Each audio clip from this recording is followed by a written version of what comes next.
Dengke kang sasakupan, ikaing lalapitan da, ABC President na kaning balen, Florida.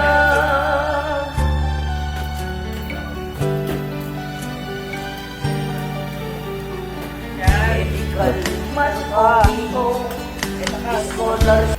Wapen Kabalen, nandito po tayo ngayon sa Barangay Gutad, Flor de Blanca, Pampanga, na kung saan nandito tayo sa ating beneficiary po na si, pangalan niyo po? Ann Santos po, from Gutad. Ann Santos. Ilang taon na po kayo? 57 po. 57 po. Paano po kayo, tita? Napaupo ako, papunta ako ng CR. Napaupo ako tapos ahakbang ako dahil medyo masakit ang paa ko. Paghakbang ko, bigla na lang akong nawalan ng balanse. Balanse po. Mm. So, hirap po kayo maglakad niyan. Hindi ako makalakad. Hindi po makalakad. So, Oo. nagte-therapy po kayo, tita? Ayan, hindi pa sa ngayon. So, kailangan niyo po yung wheelchair, no? Kasi nahihirapan po sila dahil binubuhat nila ako sa bangko. Ayun.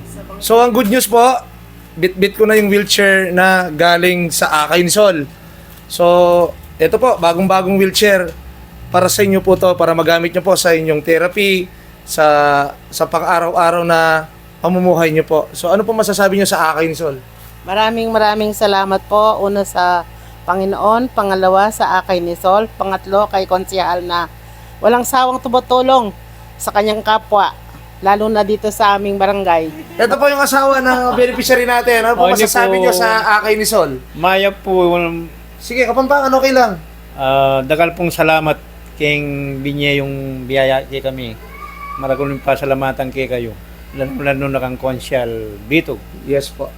Sige po, walang anuman po. So, guys, i-follow nyo po Facebook account po ng Akay, ng Pambansang Konsehal, para po marami po tayong matulungan. So, miabe-abe, para King Panyulong ng Balen, Flor de Blanca, kayabe, na rin kaya katamong PWDs. Ako po ang inyong Pambansang Konsehal, Jojo Bitog, nagpapasalamat sa Akay ni Sol.